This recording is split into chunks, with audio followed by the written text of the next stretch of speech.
আমি ঢুকে পড়েছি। আমি টুক করে ঢুকে যাব। আমি ভারতে বসেই নির্বাচন করব।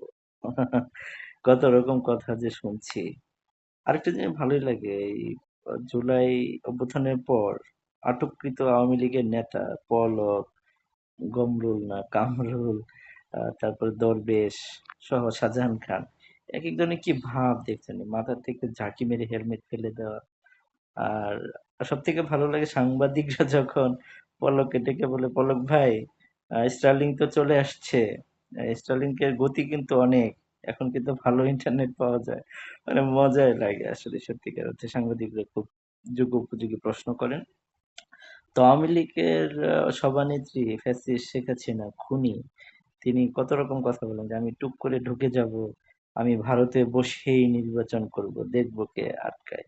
আসলে ভারত এই শেখ হাসিনাকে আশ্রয় দিয়ে বাংলাদেশের সাথে বন্ধুত্বপূর্ণ সম্পর্ক বজায় রাখার চেষ্টা করে, এটা আসলে কিভাবে সম্ভব বুঝে আসে না।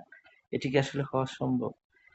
ভারতে শেখ হাসিনাকে রেখে ভারতের সাথে পররাষ্ট্র নীতি বজায় রাখা, গর্তের ভিতরে সাপ রেখে সেই সাপ গর্তের মুখ বন্ধ করার মতোই।